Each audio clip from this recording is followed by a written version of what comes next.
Guys, how's it going? It's your favorite ex train wreck here. Welcome back to my channel. And today I will be pissing on some of you guys' parades. I'm sorry. I have been living in Korea for 5 years, as some of you guys may know. I do feel like I have some kind of responsibility to also talk about some of the realities of coming to Korea to model, or coming to Korea to become an entertainer, or whatever you want to call it, because it's kind of ghetto.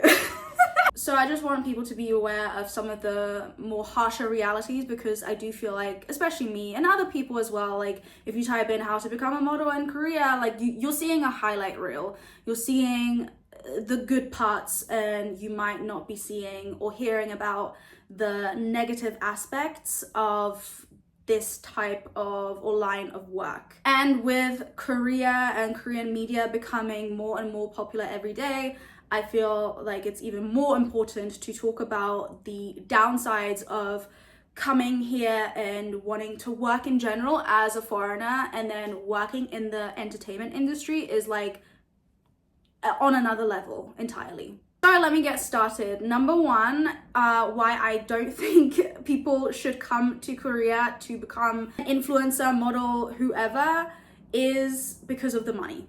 We are now at a point here where the money is so poor that one of my close friends, who is like an international model, right? So she's not just like modeling in Korea, she's being sent by her agency in America all across the world. Like if you go into Benefit, the makeup brand, if you go into any of their stores, you'll see her face. Like she is the real deal, okay? She came to Korea for 2 to 3 months, and she was shocked at how low the pay was now versus like a couple years ago when she came. I came up with a couple of reasons why that might be. Number one is the amount of foreign girls, especially coming to Korea, and how easy the visa, the entertainment visa, is to get, essentially. A lot of people come without any previous experience, without any like portfolio, without anything, just wanting to give modeling a try, which I think people are entitled to do. However, what this has done is actually caused an influx of ready, available talent, where brands can be like, okay, like we can pay this person like a fraction of the price that it would take to pay this other model that has years of experience. How about we just take this random girl that's like been modeling for a week? She doesn't know any better that we're like crazy underpaying her. Let's do that. And with time, people caught on, a lot of brands caught on, and they were like, okay, cool, like we can pay them 100,000 won. This is, I'm not even making that like number up. 100,000 won is what I've seen a lot of shoots be paid, which is about $70, by the way. So I'm part of like a bunch of pages that posts these like casting calls, right? And usually they'll include a payment number, and it's always around 100,000 won. And mind you, like these are long shoots. It's like 9 hours. So if you remember, you're being paid 100,000 won, which is $70. You're being paid around $8 an hour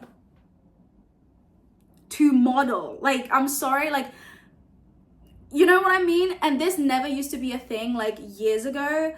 And I see a lot of these videos of like how I became a model and day in the life. Those are all old videos when the landscape of like the entertainment industry was a lot different. I'm telling you right now, if you're thinking of coming to Korea to become a model, entertainment influencer, oof, like don't do it for the money. Number two is the fact that, like I said, you will be on a visa, the E6 visa. Again, there's a lot of videos telling you how to get an E6 visa, which essentially means that you are allowed to do entertainment work, but entertainment work in Korea only. So that means that if you get no jobs for a month, you don't get paid for a month. And the thing that obviously, like, let's say you live back home and you're a model, at least if you're struggling for money, you can go and get a waitressing job. You can get any random job in your home country, and you'll have at least a little bit of money to help you get by. In Korea, no. You're not allowed to get a job outside of entertainment. So if there's no camera involved, or if there's like no audience involved, you're not allowed to do it. And I really hope this particular part they change, because like it just opens people up to be in bad situations. Like, you're either forcing people to starve, or you're forcing people to work illegally, and you don't want to do that either. So in my opinion, like for example, they let students work for a couple of hours. Like I think you're allowed to do like 20 hours a week, I believe. In my opinion, they should do something similar for like models. Like, you're not going to come here to abuse that part of the visa, like, but it's nice for a model to have like something to fall back on, right?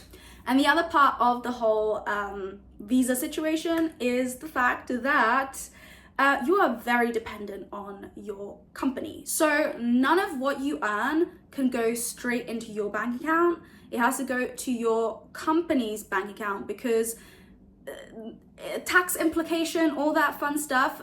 Whenever you do a job, the brand has to send it to your agency, which is classed as your employer, and then your employer will pay you, because if you don't do that, you're actually essentially committing tax fraud. That's something also to remember with agencies. They pay you like at the end of the month, like let's say every 30th of the month. So let's say you modeled and did a job on the 1st of September. You don't get paid, like you've completed the job, you don't get paid till the 30th. So, and on top of that, depending on what contract you signed, what your agency is like, sometimes your agency will usually take a cut. Now, I've seen some agencies take 50%, 40%, 30%. The norm is usually 20%. If you're lucky, you may be able to work something out with your agency to say like, hey, if I find the brand, if I find the job myself, if I organize everything myself, I want to take 100%. Some agencies are okay with that.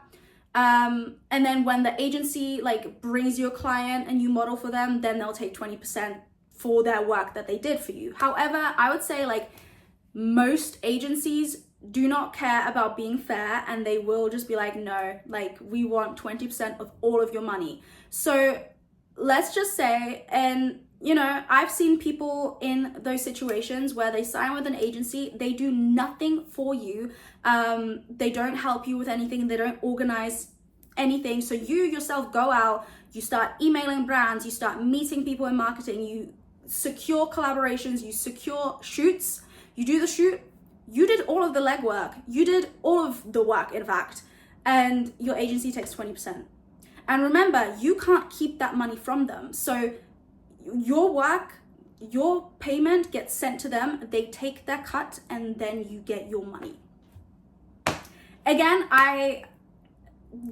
it's so obvious to me and everyone else how easily like exploited people can get in this industry, especially when you're a foreigner. But unfortunately, I do see a lot of people, mainly girls, get into like really seedy situations, very much like pushed into nightlife entertainment, if you know what I mean, to get by.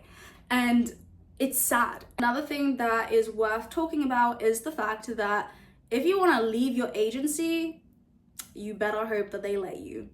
Yeah. So what tends to happen with all foreign visas is when you want to leave a job, you have to have something called a letter of release, which means that even if you find another agencies that's promising you like to work with Dior and stuff like that, if your current agency says no, like we don't want to let you go, they can do that legally. Like you can't leave. If you want to break your contract, you can't, essentially. I hope that makes sense. Like I've heard of stories where someone wanted to leave their agency, and the agency was just like butthurt about them wanting to leave.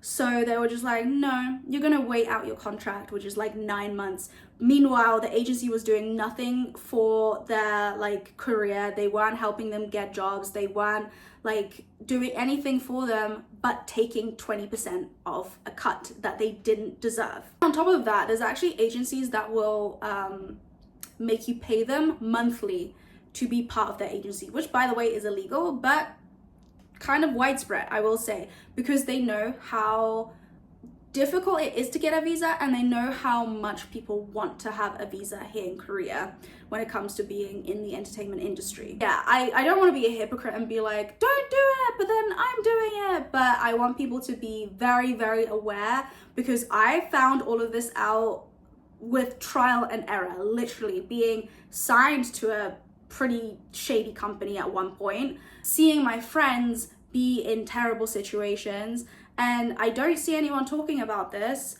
I see people showing you how to do it, but I just want to tell you now, like, out of all the years that it was like lucrative to become an entertainer in Korea, now it's the least lucrative, the least fun, and the least successful you can be. There's so many, like, it's so saturated, and I don't want to put anyone off. Like, obviously do what you want.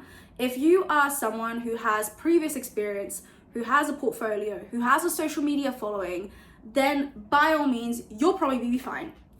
Honestly speaking, you will be fine. Me personally, I came to Korea with an existing following. Like, I used to do my little story times, and thank God that I did, because that gave me visibility. That's how brands would find me. That's how like different people that wanted to like take pictures of me would find me, thank God. So I was able to like, you know, do that. But if you're starting from zero, like, it takes a long time to build up a social media following. Don't come to Korea to become an entertainer or to become an influencer or anything like that. Come to Korea because you want to. I always tell people, like, if you can, just come as a teacher. Like, it's, you know, if you can, do it. So yeah, I hope you enjoyed this video. Let me know down in the comments what you think, and I'll see you in the next one.